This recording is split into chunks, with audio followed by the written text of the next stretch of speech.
India के को कोई नज़रअंदाज नहीं कर सकता जी।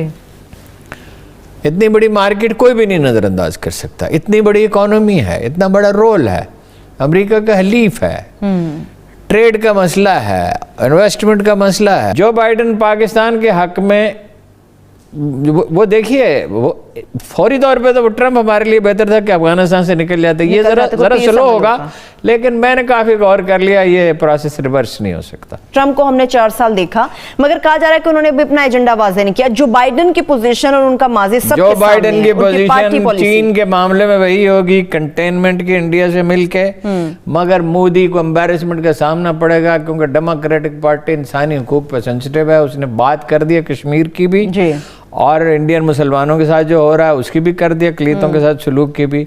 चीन के साथ पॉलिसी वही रहेगी, लहजा शाइस्ता रहेगा। ठीक है। ईरान के साथ बहाली हो सकती है ताल्लुकात की, और इतनी हो सकती है कि जो अरबों के लिए मतलब जो तवक्को जिसकी अरबों का नहीं है, मसलन वो डरे हुए सबसे ज़्यादा मोहम्मद बिन सलमान डरे हुए हैं। आज उन्होंने तुर्की के ज़लज़ला ज़दगान के लिए काफ़ी बड़ी रकम भेजी है, जेस्चर दिया है कि भाई तुर्कों के साथ ही मामला ठीक करो। ज़ाती ताल्लुकात उनके बहुत अच्छे थे कुशनर से, और इससे इन्वेस्टमेंट भी बाद इत्तलात है कि उन्होंने की ट्रंप के हक में।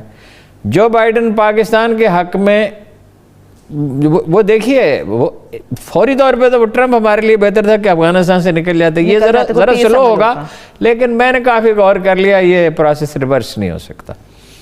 अच्छा, कश्मीर के हक में वो बेहतर होगा, और जो बाइडन उतना प्रेशर नहीं डालेगा अरब मुस्लिम करने के लिए, पाकिस्तान को काफ़ी वक्त मिलेगा। और जो बाइडन बहुत पाकिस्तान आया, जब कैरी लूगर बिल में मतलब वो शामिल था, एक दिन उसके साथ मुलाकात होनी थी, एम्बेसडर्स को बुलाया इमरान खान ने। अच्छा। एक उसके दोस्त है राशिद खान, उसे बुलाया और मुझे बुलाया। एम्बेसडर से और जो बाइडन को भी आना था। जो बाइडन लेट हो गए तो मुलाकात होते होते उनसे रह गई। तो बड़ी अच्छी फॉर्म में था, उसने गुफ्तगू की। उस वक्त उसकी बात कम सुनी जाती थी, लेकिन फॉर्म में था, कई दफ़ा बड़े फॉर्म में था। तो जो बाइडन बहुत दफ़ा पाकिस्तान आ चुके हैं, उन्हें हिलाल इम्तियाज़ दिया जा चुका है, वो जानते हैं अमेरिका में डेमोक्रेट्स बुनियादी तौर पर पाकिस्तान के खिलाफ समझे जाते हैं ज़्यादा। जी जी। लेकिन इश्यूज अब ऐसे हैं, ह्यूमन राइट्स, ज़रूरत पाकिस्तान की आ पड़ी है। ज़रूरत में क्या कहते हैं, गधे को भी बाप बनाते हैं। पाकिस्तान गधा तो नहीं है, पाकिस्तान 22 करोड़ इंसानों का मुल्क है, एटमी दुनिया की बेहतरीन अफवाज में से एक फ़ौज है, एटम बम है, मिसाइल है, और वो फ़ौज है जिसके लोग जान हथेली पे रखते हैं इस मुल्क के लिए, इसकी हिफाजत के लिए। बिल्कुल। और एक जिंदा कौम है अपनी सारी हमाकतों के बावजूद। तो वो तो देखिए ना, पाकिस्तान की अहमियत से वो आशना है। इंडिया के को कोई नज़रअंदाज नहीं कर सकता जी। इतनी बड़ी मार्केट कोई भी नहीं नज़रअंदाज कर सकता। इतनी बड़ी इकोनॉमी है, इतना बड़ा रोल है, अमेरिका का हलीफ है, ट्रेड का मसला है, इन्वेस्टमेंट का मसला है। देखा दो कौमों के ताल्लुकात के नसार ताकत, मतलब पाकिस्तान की स्ट्रेटेजिकल अहमियत है। उनका दस्ते पहुँचे यहाँ अब उसके मशकों के लिए, मुश्तरका मशकों के लिए। रूस से पाकिस्तान के ताल्लुकात में इल्ला ये है कि हम कोई हमाकत करें और सूझबूझ का मुजाहरा न करें और माइंड अप्लाई न करें, ताल्लुकात की बेहतरी का इम्कान तो है, खराबी का नहीं है किसी भी दोनों सूरतों में। ठीक है, किसानों के साथ जो हुआ वो उसके ऊपर तो बात होगी, मगर एक सवाल, रशियन प्रेसिडेंट से मुतालिक जो बातें सामने आ रही हैं कि हो सकता है जनवरी तक वो ओहदा छोड़ दें, पाकिस्तान या फिर खित्ते के लिए इसका क्या इम्पैक्ट हो सकता है? नहीं, वो तो देखिए हमारा जो भी मामला है वो उसके साथ पर्सनल तो नहीं है जी, और ये एक क्या साराई है कि हो सकता है छोड़ दे। क्या अगर उसकी सेहत ठीक है, हादसे तो होते रहते हैं। अब को देखिए ना, कुछ सेहत के बारे में इंटेलिजेंस एजेंसियां बाजू का सही प्रेडिक्ट कर देती हैं, और डिप्लोमेटिक्स जो सर्कल्स हैं वो प्रेडिक्ट कर देते हैं। पर रूस की ये शदीद मजबूरी के सिवा या मौत के सिवा वहाँ कोई इक़्तिदार नहीं छोड़ता। सही। रूस जो है वो, अब तो चीन में भी इन्होंने इसको ताउमरी कर दिया, और कम्युनिस्ट मुल्कों में हुकूमत नहीं कोई छोड़ता था। वो तो जमहूरियत में एक खूबी तो है ना कि भाई एक मुकर्रर मुद्दत है, उसके बाद इलेक्शन होंगे। जो अच्छी जमहूरियत है उसमें फिर इलेक्शन होंगे, اور بہترین تو یہ ہے کہ بھئی 2 دفعہ کوئی آدمی صدر بن سکتا ہے، یا 2 دفعہ وزیر اعظم بن سکتا ہے.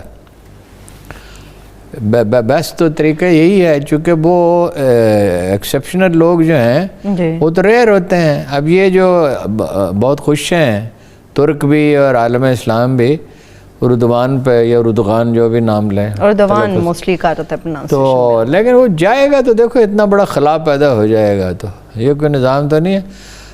مگر یہ روس کے ساتھ دیکھیے نا، ضرور قوموں کے تعلقات ضرورتوں پہ منحصر ہوتے ہیں. ہماری ان کی دشمنی تھی، سوویت یونین کو ہم نے توڑا، انڈیا ان کا ساتھ تھا، 126 اقوام نے ہمارا ساتھ دیا. یہاں تو لوگ کہتے ہیں جی ضیاء-ال-حق نے بڑا ظلم کیا، یعنی روسیوں کا ہم ہار پہنا تھا کہ وہ یہاں تشریف لائیں اور گوادر کی بندرگاہ استعمال کریں اور کراچی کے استعمال کریں، اور یہاں مطلب حکومت ہوتی دیریوں کی. ان صاحب ایسا لگ رہا ہے کہ نون لیگ اور ٹرمپ کی پارٹی میں کچھ نہ کچھ مماثلت آ رہی ہے. ٹرمپ نے نعرہ لگایا ووٹ کو تحفظ دو، یہاں ووٹ کو عزت نہیں مل رہی، وہاں تحفظ نہیں مل رہا. نہیں، وہ تو دیکھیں کاؤنٹ کر دو، ٹھیک ہے. دیکھیں صدر بن چکا ہے جو بائیڈن، یہ میں نہیں کہہ رہا، یہ کون کہہ رہا ہے؟ Pentagon, CIA، FIA. اب زبان حال سے، زبانی نہیں کہہ رہے، کہہ تو نہیں نہ سکتے. اس کو سیکورٹی دے دی، پروٹوکول دے دیا، فضائی تحفظ. جہاں وہ جائے گا ہوا میں بھی اس کی حفاظت کی جا رہی ہوگی. وہ اس کو صدر مان رہے ہیں. مشیگن، ایریزونا کے 11، وہ اس کے پینسلوانیا کے 16 ہیں غالباً. تو وہ تو بعض اندازوں کے مطابق 300 کو بھی ٹچ کر سکتا ہے. بہرحال 270 کو تو وہ ایک سٹیٹ میں جو بعد میں ووٹ آ رہے ہیں نا. اب امریکی الیکشن پہ پوری بات کر دوں. جی وہ ڈاک کے ذریعے جو ایک اس نے کہا تھا کہ ڈاک سے ووٹ نہ ڈالو، اسے خطرہ تھا کہ میرے خلاف جائیں گے. اس کے حامیوں نے کم ڈالے ڈاک میں، جو بائیڈن کے حامیوں نے زیادہ ڈالے. اب جو ووٹ گنے جا رہے ہیں اس میں 60 سے 80% بعض جگہ پہ، یا کم از کم 55%، 4-5% کی بھی برتری ہو، 6%، 8%، ہر جگہ پہ وہ جو بائیڈن کے ہیں. ایک دلچسپ بات ہے، وہ پاکستانی سیاست سے بڑی گہری مماثلت رکھتی ہے. ہندوستان، پاکستان، بنگلہ دیش، جہاں گورنر اس کا کہنا مانتے تھے، اس نے کہا کہ جہاں میری میجارٹی اس کا اعلان پہلے کروانے کی کوشش کرو، جتنی وہ کر سکتے تھے. اتنی من مانی ایک کائنڈ آف مافیا جو وہ ہے تو مشٹنڈا ہی نہیں.